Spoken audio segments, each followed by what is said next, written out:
Okay, by the way, if you see Flight Dubs in the chat up there, that is the senator. And we're going to be talking to him in just about 30 minutes. But first, let's go to the newsroom. Stop the music. It's time for news. All the news that you'd ever want to know about drones. It's Jeff Sills in the newsroom. What's happening, sir?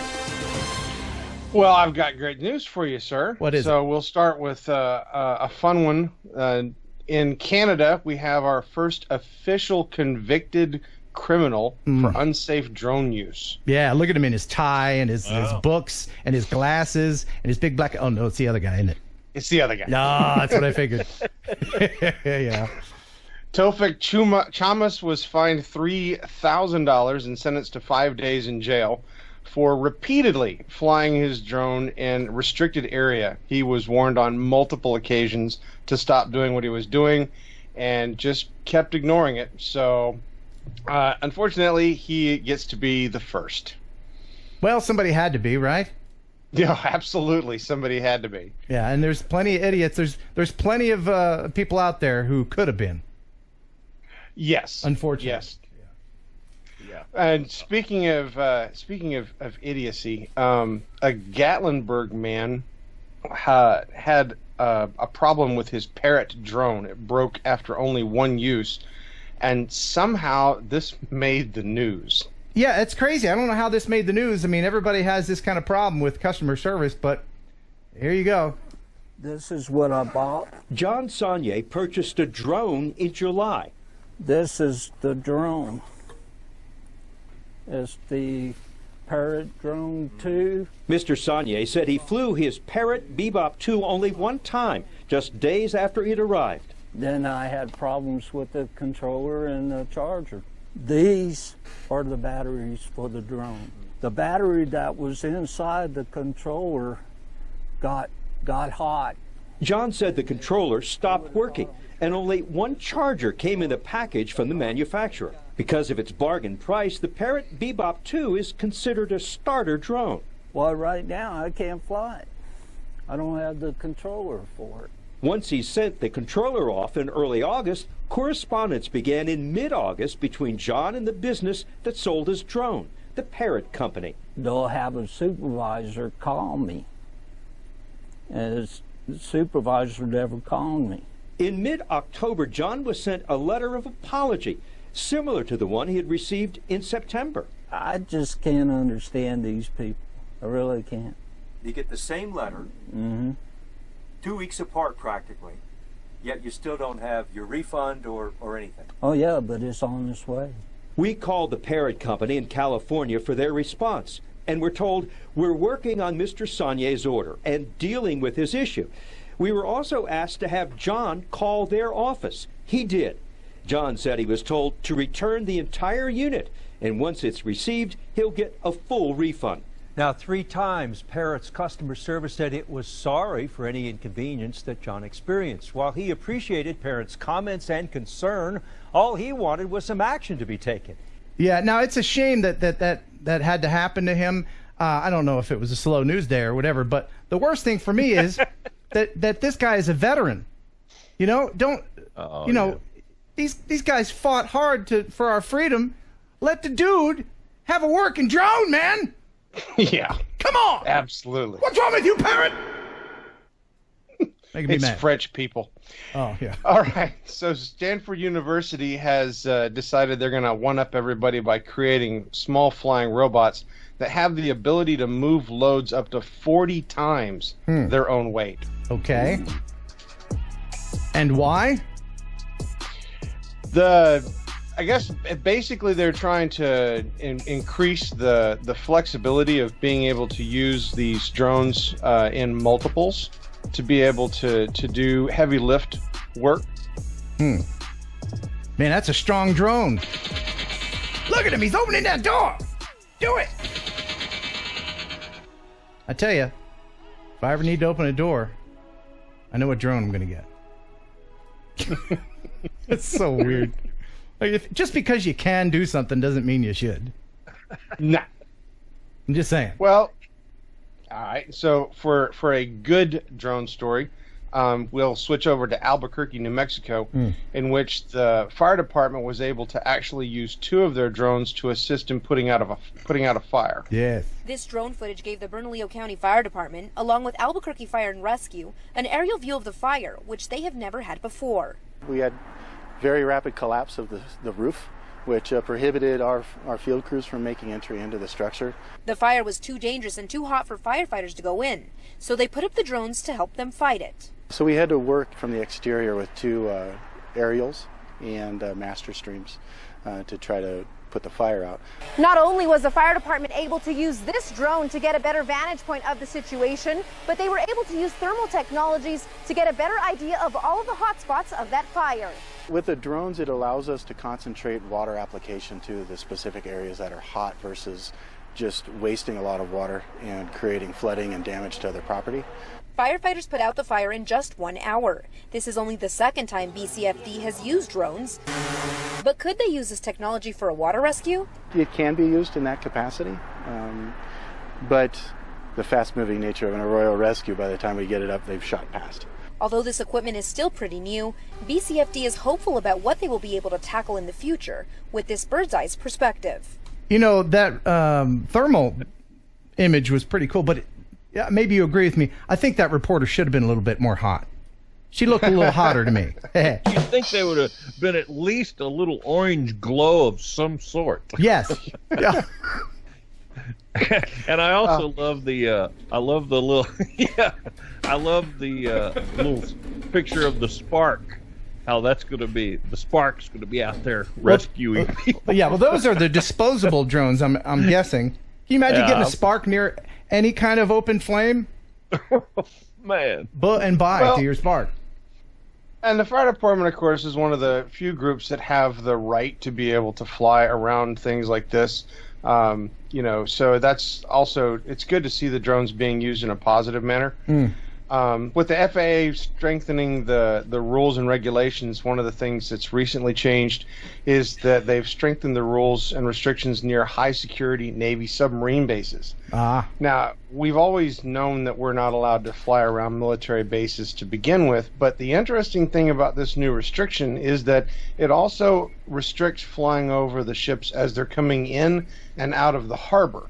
So not necessarily in the base vicinity or the base facility itself, but the ships, transitioning out to sea. Well, I mean, any ship, when it's in operation, be it coming or going or defending our territory or whatever, just leave them alone. Yeah. Yeah. And, of course, that fire department was using a matrice, which also made the news this week. Matrice, DJI released a warning for users with the Matrice and the Inspire 2, Ken, knock. Yeah. That they have a problem with their batteries. The batteries are failing and the drones are just falling out of the sky.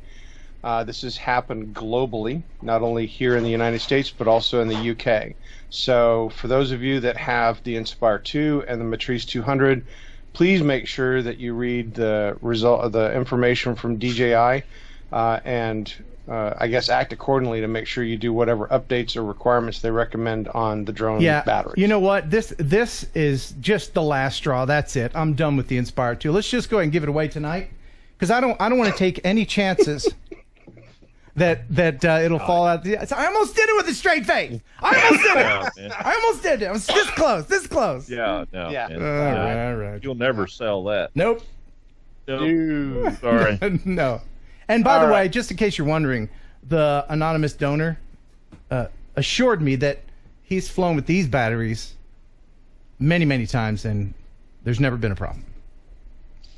Yeah, as to what's causing the issue, DJI has not released much detail, just the fact that they're giving the warning to users. So, speaking of DJI releasing information, they also have introduced a new drone. Yeah. The Mavic Enterprise was released this week. How do you feel about that? Thoughts? I think that the enterprise environment, the corporate environment and stuff, needs to have a small drone like this. There are a bunch of uses that this can be used in the enterprise environment. Okay. Who is their target? Emergency services? Actually, any one of the groups, agricultural could use this. The groups that do surveying and inspections could use this. The simple fact that it's small and mobile and can be, carried around easily without needing a lot of extra equipment, it's a big boon for them. It's actually pretty clever of them to go ahead and make these modular attachments, because that's more sales, Sell that plastic stuff. They're going to sell the one plastic thing, and then if you can have interchangeable plastic things that you can also sell. This is what I've been saying about the upcoming, hopefully, fingers crossed, Phantom 5. They're going to have interchangeable lenses and all this other stuff that you can put on it. That's where the money is made. You make the platform, then you sell the stuff that's the Phantom 5. No, I don't think there's any such thing. You make the platform, then you make all the other stuff that you can glue on it. That's why, you see these people like your son, Dana, with their race rocket cars. They buy the regular car, then they glue a bunch of stuff on it. Hey, man, I need a hood scoop. Man, I need that skirt. And, of course, I got to have the tail on the back and all that other stuff, right? Oh, yeah. It's accessories. Never ends. It never ends. That's where the money is. And so, with that, I've actually been inspired to create my own line. And if you'll just indulge me for one moment, ladies and gentlemen, I give to you the Phantom 4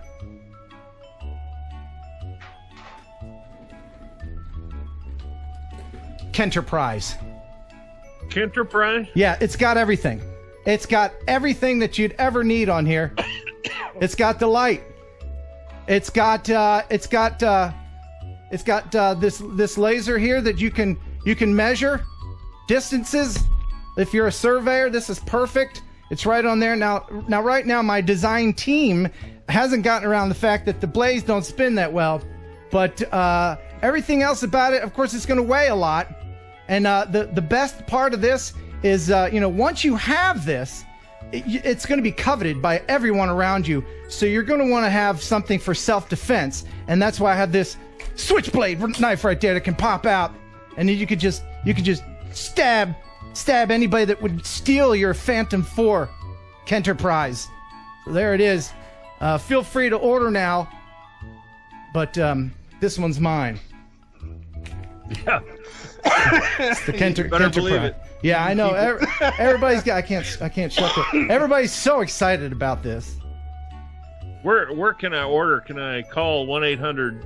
Oh yeah, you can. Now it's one of those numbers that spells out something. You can order it from 1-800 totally useless item. And they got to spell that out. Oh, I see. You got to spell that out. The light I put on there is perfect for when you're not allowed to fly at night. It'll light up the area at night when you're not allowed to fly, so that's perfect. Yep. But do you have a speaker? Yes. A bullhorn. My team of engineers are figuring out a way to. Well, yeah, we have the step 1 here, which is the gaffer's tape, and I got a set of walkie-talkies, and we're gonna slap that right on there. So there will be speakers. Okay. And also, it'll have its own music source. I'm attaching a Technics 1200 turntable to it, but I haven't figured out how to keep the record from skipping once it's in flight. But we'll work all that. It'll be fine. But Jeff, thank you so much for the news today. Now you have a couple announcements. One, how is the Phantom 4 rebuild coming? Just very quickly. All right. So last piece has been ordered. That we finally found the gimbal motor, the correct gimbal motor. That will show up next week. So by the end of next week, we should have the gimbal reassembled and hopefully have it reattached to the drone. Okay. All now, right. Because I had a lot of free time on my hand waiting for these parts, I decided I was going to go ahead and start tinkering around with Chris Rollins' Mavic that he provided to me to repair.